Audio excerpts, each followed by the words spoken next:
వ్యక్తిగత ఇగోల కోసం తిరుమలను వాడుకోవద్దు. జల్లి మధుసూదన్ తెలిపారు. మీ వ్యక్తిగత ఇగోల కోసం తిరుమల తిరుపతి దేవస్థానములను వాడుకోవద్దని రాజకీయ పార్టీలకు పెద్దలకు మనవి చేస్తున్నానని భారతీయ జనతా పార్టీ రాష్ట్ర అధికార ప్రతినిధి జల్లి మధుసూదన్ అన్నారు.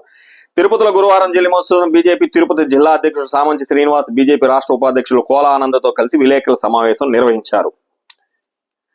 ఈ సందర్భంగా జల్లి మధుసూదన్ మాట్లాడుతూ తిరుపతి తిరుమల పుణ్యక్షేత్రం ఆధ్యాత్మికంగా ప్రపంచవ్యాప్తంగా పూజింపబడుతున్నదని, ఇలాంటి చోట టీటీడీని వ్యక్తిగత దూషణలతో వ్యక్తిగత ప్రయోజనాల కోసం వివాదాల్లోకి లాగొద్దని ఆయన విజ్ఞప్తి చేశారు. దేశంలో ఈ రోజు ప్రధానమంత్రి నరేంద్ర మోడీ గారు భారతదేశాన్ని అగ్రగామిగా తీసుకొస్తూ పాటు ఇటు పాకిస్తాన్ అలాగే కాశ్మీర్ సమస్యల పరిష్కారానికి కృషి చేస్తూ, అదే కాకుండా ఇక్కడ ఉన్న సామాన్యుని అందలం ఎక్కించే భాగస్థులుగా రాష్ట్ర కేంద్ర ప్రభుత్వాల్లో ఒక ప్రాధాన్యతని ఇస్తూ వాళ్ళని వ్యవసాయ రంగంలోనే కాదు, ఆర్థిక రంగంలోనే కాదు, వివిధ ఎడ్యుకేషన్ సంబంధించి, హెల్త్ సంబంధించి అన్ని విభాగాల్లో కూడా ఈరోజు ఎలాంటి కీలకమైన నిర్ణయాలు తీసుకున్న పార్టీ కేంద్ర ప్రభుత్వం నరేంద్ర మోడీ గారిని.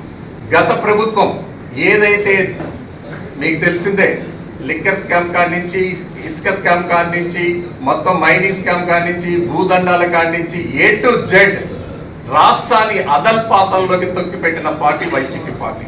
సో అలాంటి పరిస్థితుల్లో ఎన్డీఏ కూటమి, మన రాష్ట్ర ముఖ్యమంత్రి నారా చంద్రబాబు నాయుడు గారు కానీ, ఉప ముఖ్యమంత్రి పవన్ కళ్యాణ్ గారు కానీ సమిష్టి కృషితో, కఠోరమైన దీక్షతో ఈరోజు ఆంధ్రప్రదేశ్ రాష్ట్రాన్ని స్వర్ణాభివృద్ధిగా తీసుకురావాలని కఠోరమైన దీక్ష చేస్తూ కష్టపడుతున్న తరుణంలో కేంద్ర ప్రభుత్వం, ప్రధానమంత్రి నరేంద్ర మోడీ గారు దేశంలోనే ఆంధ్రప్రదేశ్ని నెంబర్ 1 స్థానానికి తీసుకొచ్చేదానికి కూడా పూర్తి సహాయ సహకారాలు అందిస్తున్నారని మీ అందరికి కూడా తెలియజేస్తున్నారు. ఎన్డీఏ కూటమి ఏర్పడి 15 నెలల నుంచి నెలల మధ్యలో అవుతుంది, 1.5 year.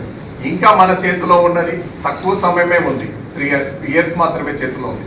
ఈ సమయంలో మన ముందున్న వ్యవసాయ రంగానికి సంబంధించిన కానీ, నీటిపారుదలకు సంబంధించిన ప్రాజెక్టులు ఏవైతే గతంలో వాళ్ళు అడ్డగోలుగా చేసి నిలబెట్టారో, పోలవరం ప్రాజెక్ట్ కానించి, అలాగే రోడ్లు హైవేస్ కానించి, అలాగే పారిశ్రమకు సంబంధించిన ఐటీ వర్గాలు కానీ, అది పెద్ద ఐటీ సెక్షన్స్ కానీ, చిన్న చిన్న పరిశ్రమలు కానీ, కుటీర పరిశ్రమలు కానీ సంబంధించిన సమస్యల మీద కూడా ఆర్థికంగా వెనకబడిన ఆంధ్రప్రదేశ్ రాష్ట్రాన్ని ఈరోజు ముందు పదవిలో తీసుకెళ్లేదానికి కేంద్ర ప్రభుత్వం కానీ, ఎన్డీఏ కూటమి చిత్తశుద్ధితో కట్టుబడి ఉందని కూడా మీకు ఈ సందర్భంగా తెలియజేసుకుంటున్నాను.